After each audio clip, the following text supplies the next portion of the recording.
Mas a pesar de vuestro olvido y de vuestro desprecio, yo soy un destino. Soy el heraldo de una nueva época. Sobre mí pesa una responsabilidad indecible, pues yo llevo sobre mis espaldas el destino de la humanidad. Yo me opongo a todos vosotros. Soy un osado que se ha atrevido a descubrir la mentira de milenios y vengo a anunciaros una edad trágica. Habrá guerras como no las ha habido nunca. Irreverente, despiadado, belicoso, es esa la primera impresión que nos llevamos del filósofo alemán Friedrich Nietzsche. Una voz arrogante de desmedido orgullo nos habla cada vez que nos adentramos en su desconcertante lectura. Y cómo no alarmarnos si el pensador se encargó de atacar todo lo que consideramos como verdadero. Cómo no sentir cautela ante alguien que nos invita a destruir a los débiles. Los débiles y malogrados deben perecer. Primer artículo de nuestro amor hacia el hombre. Además, se les debe ayudar a perecer. Voluntad de poder, moral, eterno retorno, superhombre. Estos son algunos de los temas que el pensador desarrolla a lo largo de su obra y con lo cual se posicionará como uno de los filósofos más relevantes y enigmáticos de nuestra época. A pesar de que ya han pasado 121 años después de su muerte. Que las afirmaciones aparentemente descaradas de Nietzsche no lo sorprendan. Nos vamos a dar cuenta de que él es en realidad un defensor de la vida y trae consigo una promesa de superación. En este video pretendemos analizar el pensamiento del filósofo y organizar un poco el rompecabezas de sus ideas. Sin más preámbulos, esto es Friedrich Nietzsche.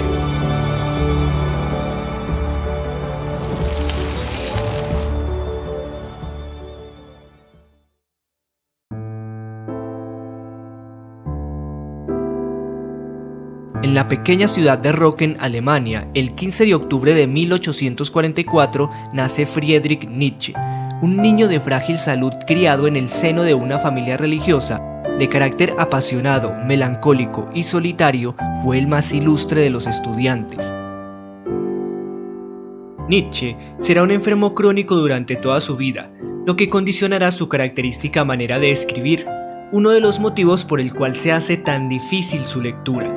Pues ante el constante dolor en los ojos y su malestar general, el filósofo debía ausentarse de su tarea por largos periodos de tiempo, generando pausas en el flujo narrativo de sus libros y casi obligando una escritura aforística. Pero será su biografía el tema de un próximo video.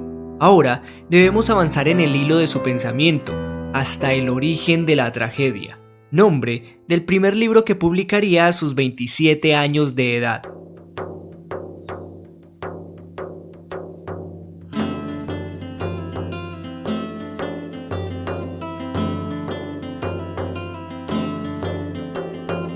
En su libro, el pensador se interesa por conocer la naturaleza y la experiencia cultural de los griegos, un libro que fue muy rechazado por el gremio académico y dañó la imagen pública del filósofo en su momento, pues este no contaba con el rigor académico que se esperaba, ni tampoco se citaban autores para dar peso a los argumentos. Más adelante, cuando Nietzsche escribe su biografía, menciona lo siguiente. Para ser justos con el nacimiento de la tragedia, será necesario olvidar algunas cosas.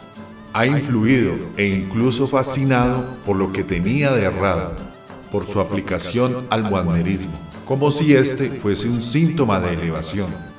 A pesar de esto, el origen de la tragedia contiene aportes muy valiosos y significativos que guiarán el trabajo del filósofo. Menciona que fueron dos sus innovaciones decisivas. Primero, la comprensión del fenómeno dionisíaco en los griegos, una mirada a la raíz única de todo el arte griego, y segundo, la comprensión del socratismo, Sócrates como instrumento de la disolución griega, como un tipo de decadent, racionalidad contra instinto. Muy atentos, pues vamos a adentrarnos en el pensamiento del filósofo, comenzando por lo apolíneo y lo dionisíaco.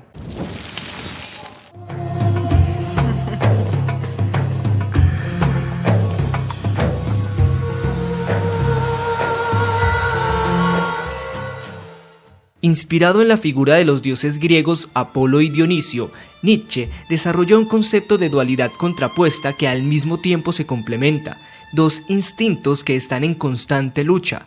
Apolo, dios del sol, de la armonía, de la razón, del ensueño, y Dionisio, dios del vino, de la fertilidad, del desenfreno, de la embriaguez. El pensador considera que el desarrollo continuo de cualquier tipo de arte está ligado a lo apolíneo y lo dionisiaco, y su naturaleza puede aparecer en la manifestación de uno de estos dos instintos o de ambos combinados.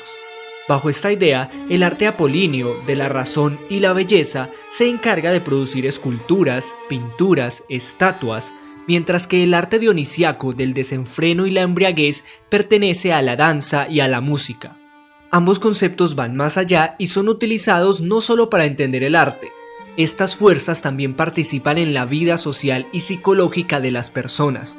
Si en una sociedad los individuos solo se dedican a la fiesta, las borracheras, las orgías, el desenfreno, esta sociedad corre el riesgo de destruirse. Pero si se llegaran a limitar estas dinámicas en pro de la razón, nos encontraríamos con individuos robotizados, sin alma, una sociedad de obreros, autómatas.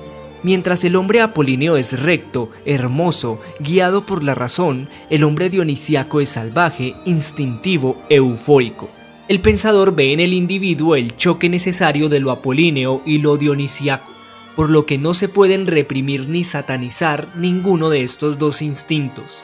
Esta dualidad puede representarse en todo tipo de situaciones, en todo tipo de profesiones y momentos históricos. Si por ejemplo la traemos a la actualidad y la concebimos sobre el freestyle, podemos decir que Ricto representa lo apolíneo. Parezco David Copperfield, te dejo un hematoma, toma un tomahawk de Wolverine.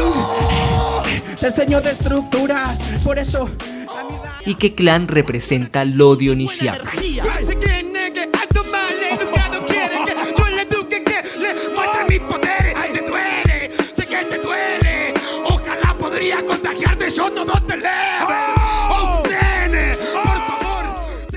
El filósofo proyecta esta dicotomía sobre el arte griego, específicamente sobre las tragedias griegas, que como bien sabemos son un género teatral de la antigua Grecia inspiradas en sus mitos y representaciones que tenían como intención educar a los ciudadanos y en cierta manera darles normas de comportamiento. Las más populares serían las tragedias de Esquilo, Eurípides y Sófocles, como esta que tenemos aquí. Lo importante de las tragedias griegas es que aquí aparece un tipo de héroe a el cual ya no estamos muy acostumbrados. Nietzsche, en el análisis del héroe trágico, descubre cualidades, valores y actitudes que considera elevadas y que luego va a contrastar con los hombres de la cultura occidental y con los dramas cristianos.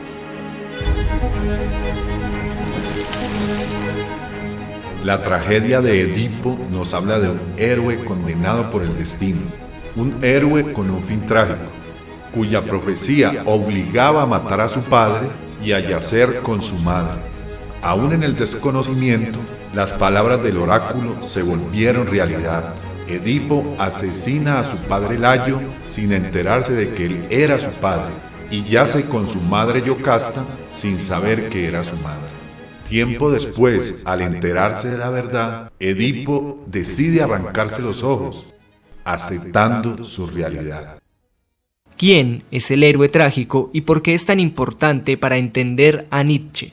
El héroe trágico es una persona generalmente de origen noble con cualidades heroicas que es condenado por el destino para ser destruido o para soportar un gran sufrimiento.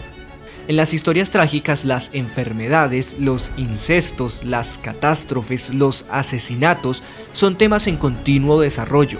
No existe el final feliz a el cual estamos tan acostumbrados, pues trágico es su desenlace. Bajo la lupa de Nietzsche, este héroe es un individuo que se enfrenta a la vida tal y como es, sin buscar consuelo ante el sinsentido de todo lo que lo rodea y más bien afirmándose en el devenir.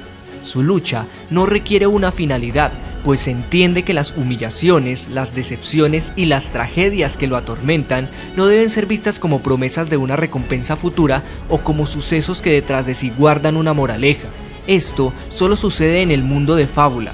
Aceptar la realidad hace a los individuos más libres y felices. El héroe trágico representa un vitalismo, una afirmación de la vida, un decir sí. El sentido de sus actos no se encuentra en el más allá, en un Dios o en la salvación de un alma. Por el contrario, permanece en el más acá, en el cuerpo mismo, en lo terrenal. Este vitalismo es la conclusión que se deriva de un pensamiento que propone como premisa la voluntad de poder, la fuerza vital. Ya un joven Nietzsche anunciaba de manera temprana los temas que trataría a lo largo de sus escritos. Tal vez podamos decir que vio en el héroe trágico a su superhombre, alguien que defiende y ama la vida, alguien que a pesar del dolor y el sinsentido que lo atormenta, decide aceptar su realidad tal y como es, sin buscar excusas ni generar lástima. Lo destacable en los héroes trágicos es su mensaje de superación. No importa cuánto suframos, no importa las catástrofes o resistencias que vengan sobre nosotros, asumamos que todo esto es posible por el azar y el caos de la vida. Aferrémonos a nuestro existir y luchemos. Pero, ¿cómo alguien que dice amar la vida propone luego destruir al débil? Aunque lo parezca, no se trata de una contradicción, pues el débil es un negador de la vida. Aquel que se acepta en su debilidad y no se propone el crecimiento está negando sus posibilidades, negando su existir, entendiendo que el propio existir exige un continuo fortalecimiento como lo propone el pensador. Las tragedias enseñaron a Nietzsche un tipo de hombre muy diferente al que veía a su alrededor. Si contrastamos el héroe trágico con el hombre de la cultura occidental o con los héroes cristianos, nos vamos a dar cuenta de que este representa su antítesis, es decir, todo lo contrario.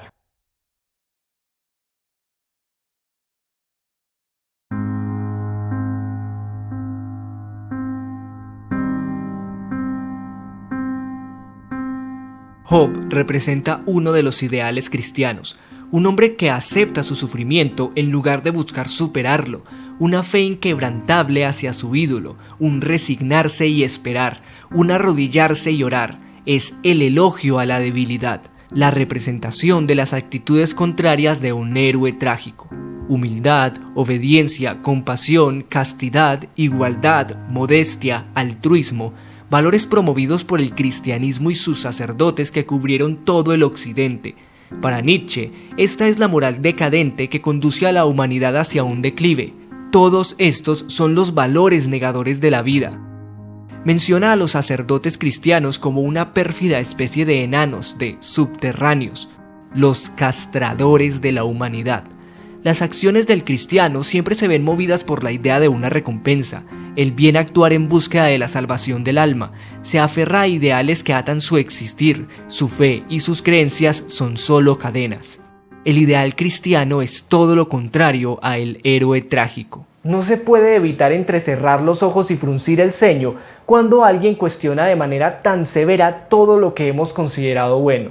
El pensador promete enseñarnos realidades, nos invita a superarnos, a endurecernos, a entender que no por el hecho de esforzarnos, trabajar o estudiar más que los demás, significa que tenemos nuestras metas, objetivos o sueños asegurados. Aceptar que no sirve de nada pedirle cosas al universo. El secreto no tiene ningún secreto. Desear las cosas no las atrae. Y que nuestro celular marque las 11:11 no es ninguna señal divina. Solo llega el que pelea. Pero no todo el que pelea llega, y a veces llega el que no pelea. Aceptar realidades y soltar ideales.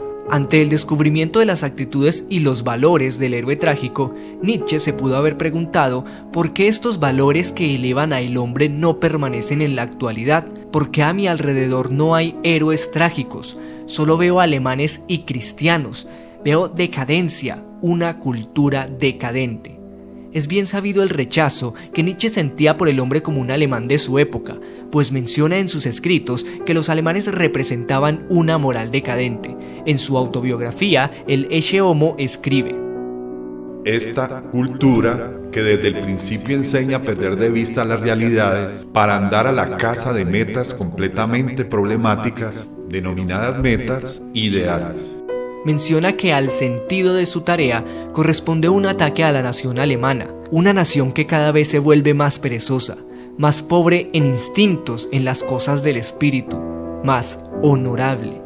Ese amor cristiano, ese no tomar partido entre las antítesis, esa neutralidad y desinterés, ese sentido justo del paladar alemán que a todo quiere otorgar igualdad de derechos. Sin ninguna duda, los alemanes son idealistas.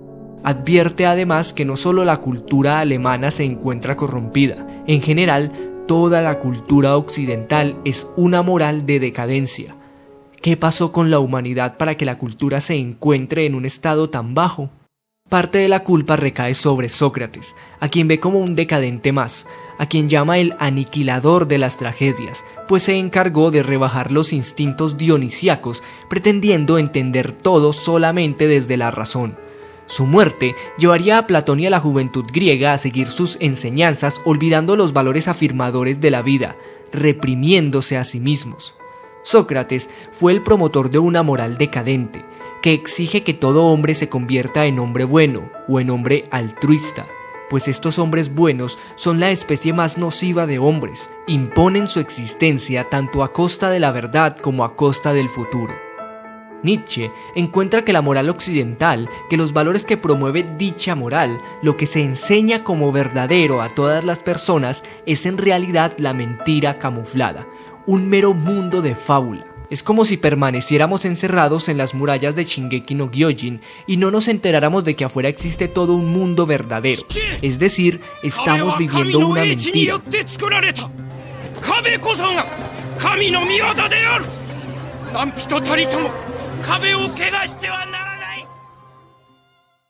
Ante tal hallazgo, su próxima tarea estaba dada: encontrar el origen de esta moral.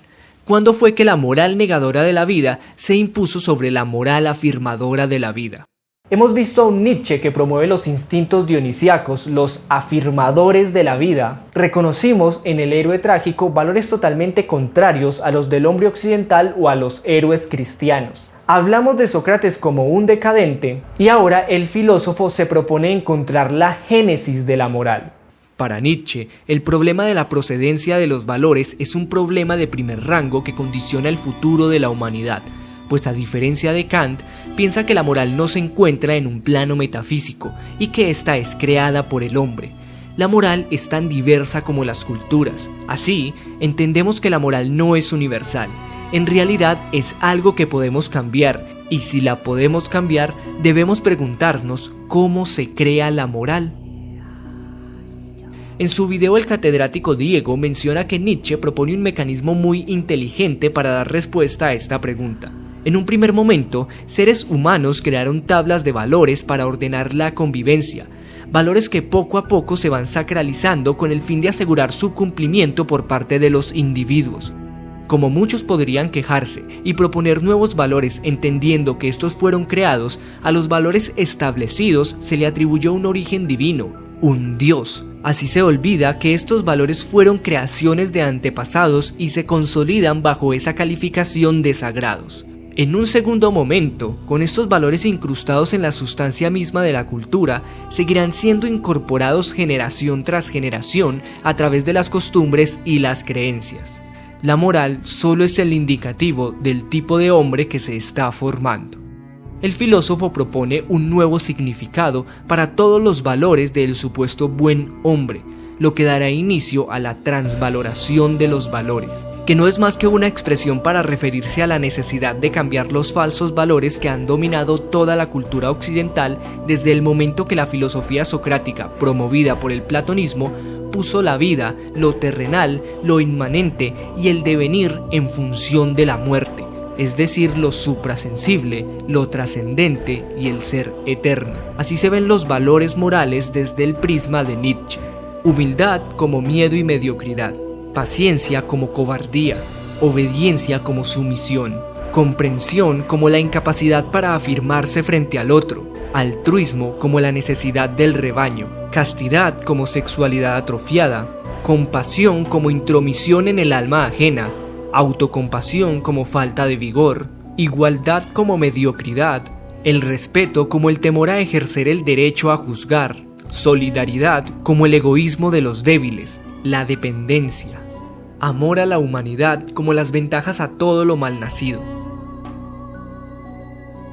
Hay que mencionar que en ningún momento Nietzsche cataloga los valores como buenos o malos. La vara que utiliza para medirlos corresponde a cuánto aporta cada uno de estos valores al crecimiento del individuo. Si el coraje y la valentía son valores que elevan y mejoran a la persona, entonces serán considerados como valores positivos. Por el contrario, si considera que la compasión subestima y reduce a quien la provoca, entonces será considerado como un valor negativo. En su búsqueda por encontrar el origen, la procedencia de esta moral decadente, este conjunto de valores que reducen al hombre, Nietzsche rastrea el momento en el que los valores negadores se impusieron sobre los valores afirmativos de la vida, y a cada grupo les dio un nombre: moral de los esclavos y moral de los señores o moral del amo. Aquí podemos decir que comienza su ataque contra el cristianismo. Esta moral de los señores, la de los valores afirmativos, Nietzsche la descubre en las antiguas aristocracias. Hombres de abundancia, educados, de elevadas virtudes, que no temían permitirse el disfrute de los placeres. Por otro lado, la moral de los esclavos, los conquistados, los débiles, los compasivos, los humildes, corresponde a los esclavos de las antiguas aristocracias. Fueron los esclavos en Roma quienes iniciaron todo un movimiento de lo que llamaron liberación, aferrándose al cristianismo. Por este motivo, la moral esclava es la moral cristiana.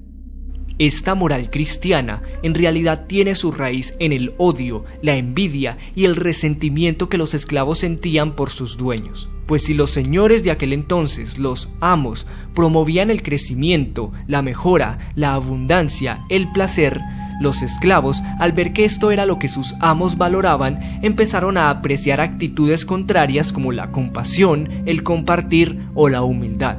Y es la cristiandad la que se encargó de esparcir esta moral decadente por toda la cultura occidental. Así Nietzsche, envuelto en un mundo de fábula, descubrió el cristianismo y su mentira. El descubrimiento de la moral cristiana es un descubrimiento sin igual. Quien la descubrí fui yo. Por eso, yo soy un destino. Todo lo que hasta ahora se llamó verdad ha sido reconocida como la forma más nociva, más pérfida, más subterránea de la mentira. Quien descubre la moral ha descubierto también el no valor de todos los valores en que se cree o se ha creído. El concepto de Dios inventado como concepto antitético de la vida. El concepto más allá inventado para desvalorizar el único mundo que existe. El concepto alma, espíritu, inventado para despreciar el cuerpo, para hacerlo enfermar. En lugar de la salud, la salvación del alma. El concepto de pecado para extraviar los instintos. Finalmente, y es lo más horrible, en el concepto de hombre bueno, la defensa de todo lo débil, lo enfermo, lo mal constituido, sufriente a causa de sí mismo, todo aquello que debe perecer. Invertida la ley de la selección. Se me ha entendido, Dionisio contra el crucificado.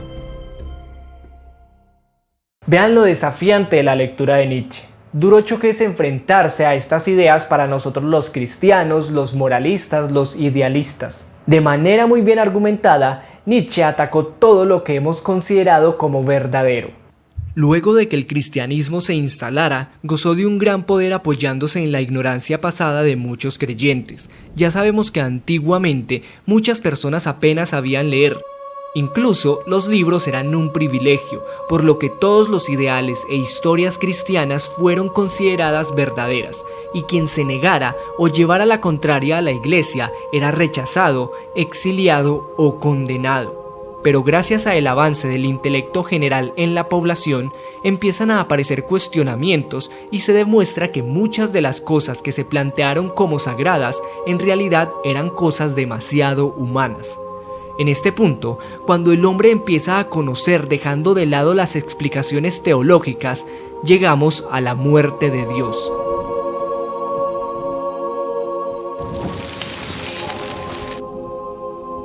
¿No habéis oído hablar de ese loco que encendió un farol en pleno día y corrió al mercado gritando sin cesar: «¡Busco a Dios! ¡Busco a Dios!». Como precisamente estaban allí reunidos muchos de los que no creían en Dios, provocó una diversión.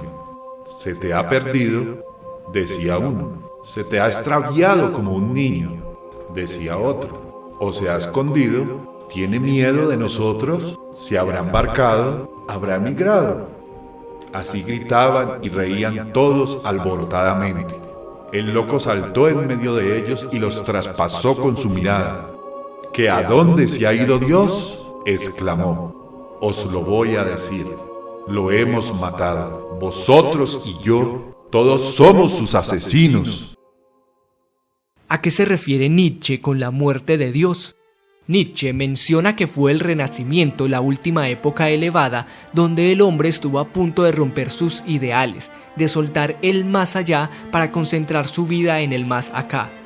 Aún así, cuando el hombre soltó sus ataduras cristianas, no apareció el hombre del cuerpo, de lo terrenal, de lo elevado. Apareció el hombre nihilista. Antes de hablar de nihilismo, es bueno mencionar que muere Dios cuando el hombre se acordó de que Él fue su creador.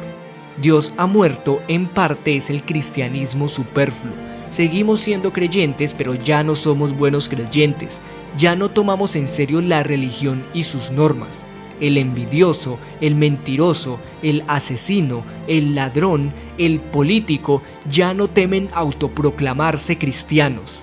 Estos políticos que priorizan sus intereses personales, que regalan favores y puestos, personas indiferentes a el dolor y al sufrimiento, son los primeros en gritar a viva voz: yo soy cristiano. Vamos a consagrarnos a la Virgencita, dicen. Creo en Dios, soy temeroso de Dios. Yo tengo en mi despacho un cuadro de la Virgen de Chiquinquirá, de la patrona de Colombia.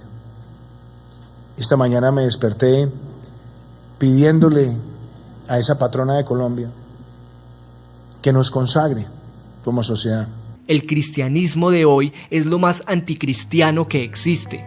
Esto es síntoma de que se han soltado en gran medida los ideales cristianos, algo que Nietzsche considera positivo, pero a pesar de soltar las cadenas del ideal, el hombre no se convierte en un héroe trágico, en realidad se transformó en el hombre nihilista. La palabra nihilismo viene de ni, que significa nada.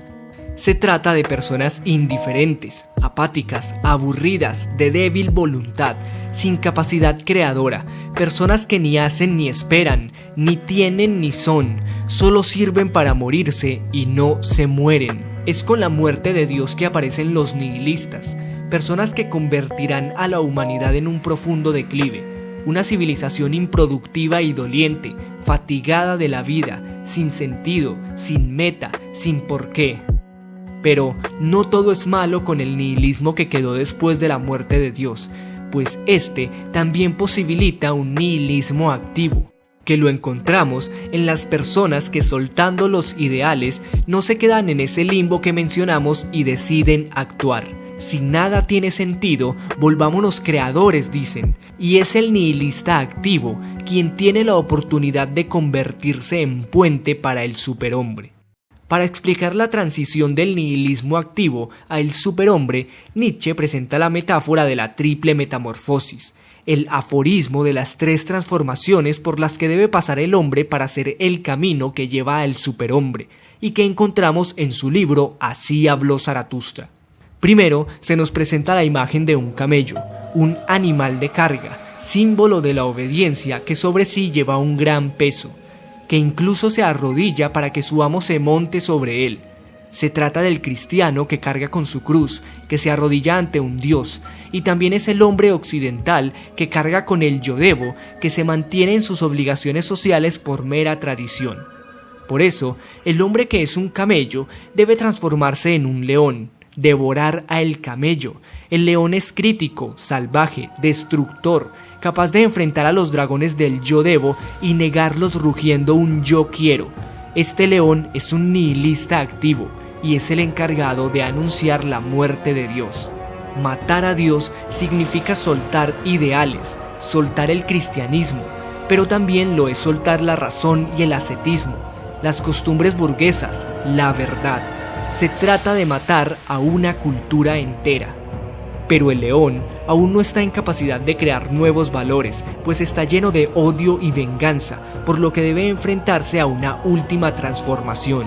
El león debe sonreír, soltar el odio que lo ata, su odio hacia el camello. Debe convertirse en un danzarín, debe convertirse en un niño. Pero decidme, hermanos míos, ¿qué es capaz de hacer el niño que ni siquiera el león ha podido hacer? ¿Por qué el león rapaz tiene que convertirse todavía en niño?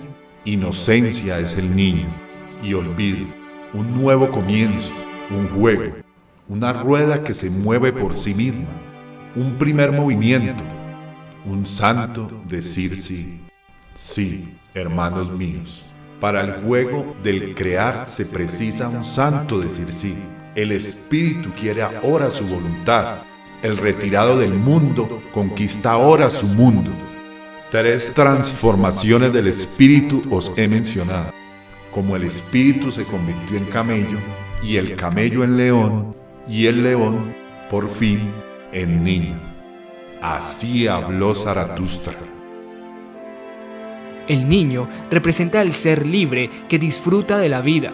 Él sí es un creador de valores porque sus características son la inocencia, la falta de prejuicios, la falta de perversión. Ve todo como un juego y vive para jugar. No guarda resentimientos, ni culpa, ni vergüenza, se entrega a el azar del destino. El niño es el puente para el superhombre.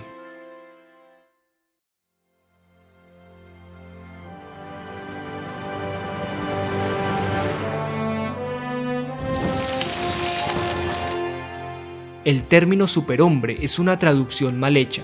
El Übermensch significa en mejor medida el suprahumano o más allá del hombre. Se trata de un hombre alegre, sin resentimiento, afirma el azar y el devenir, vive para sí mismo, a su alrededor hay abundancia. Un hombre libre en constante crecimiento que cultiva su voluntad de poder, su sentimiento de potencia, entendiendo la voluntad de poder como voluntad de crecimiento. Orgulloso y valiente, sin compasión ni autocompasión, decide aniquilar o dar regalos. El superhombre es un héroe trágico, un hombre que practica la moral del amo y se afianza en el eterno retorno. Quizá podría darle un pensamiento. Imagínese que ante su presencia apareciera un demonio y le dijera que su vida presente, su pasado y su futuro tienen que volver a vivirse un número infinito de veces, por toda la eternidad, y que además no puede hacer nada por cambiar el más mínimo suceso, la más simple decisión. El desamor, las alegrías, el sufrimiento y el placer, la traición, las noches de llanto, todo lo que experimente en su vida simplemente se repetirá en la misma sucesión, en la misma secuencia. Imagine un bucle infinito. Considere que la posibilidad de cada decisión que elige la está eligiendo para siempre jamás. De modo que todas las oportunidades desaprovechadas, las represiones autoimpuestas, la vida que dejó de vivir, quedaría presa sin posibilidad de ser experimentada. ¿Le gusta esa idea? La idea del eterno retorno se presenta principalmente como un ejercicio mental. Imagina que una vez mueres, todo vuelve a reiniciarse desde tu nacimiento, sin ninguna posibilidad de cambio. Los dolores, las pérdidas, el desamor, la traición, volverás a vivir exactamente igual cada suceso que has experimentado. Incluso este momento en el que estás viendo este video. Lo que sentimos acerca de este imaginario revela en profundidad el valor que le damos a nuestra vida. Además, es una nueva invitación a la superación y el fortalecimiento. Procura que cada momento de tu vida esté lleno de plenitud. Suelta el odio y el resentimiento. Conviértete en un espíritu alegre, un danzarín. Supera el dolor rápidamente. No te detengas y cultiva tu voluntad de poder. Pues recuerda que todo se repetirá tal cual sin posibilidad de cambio. Si ahora mismo te enfrentas a la pérdida o a la traición, acepta tu realidad. No te aferres a ideales que aten tu existir y conviértete en un espíritu libre. La lectura de Nietzsche fascina por lo desconcertante y es algo que estimula mucho el pensamiento. Aún así, no tienen que tomar como verdadero nada de lo que les acabo de exponer. Solo se trata de eso, algo expuesto. Y ya ustedes deciden si se exponen. La invitación es a que ustedes mismos lean su obra y saquen sus propias conclusiones, advirtiendo que si hay que ser humildes con algo, que sea con el conocimiento. Suele suceder que cuando leemos El Anticristo, creemos que ya tenemos todas las herramientas necesarias para hacerle una crítica al cristianismo. Seguramente Nietzsche podía hacerlo, pues pasó mucho tiempo estudiando, pero seguramente nosotros no podemos. Nos hacen falta 80 libros para defender o criticar al cristianismo. Y esto sucede con cualquier posición o cualquier ideal, llámese política, feminismo, ateísmo, capitalismo, libertarianismo, defender nuestras ideas desde el argumento y sin caer en el fanatismo. Incluso Nietzsche afirma no ser un profeta o un sabio o un acaparador de creyentes, y esto lo menciona en su libro Cuando el Zaratustra se dirige a sus seguidores. En verdad, este es mi consejo. Alejaos de mí y guardaos de Zaratustra. Y aún mejor, avergonzaos de él. Tal vez os ha engañado. El hombre del conocimiento no solo tiene que poder amar a sus enemigos, tiene también que poder odiar a sus amigos. Se recompensa mal a un maestro si se permanece siempre discípulo. ¿Y por qué no vais a deshojar vosotros mi corona? Vosotros me veneráis, pero ¿qué ocurriría si un día vuestra veneración se derrumba? Cuidad de que no os aplaste una estatua. Decís que creéis en Zaratustra, mas ¿qué importa Zaratustra? Vosotros sois mis creyentes, mas ¿qué importan todos los creyentes?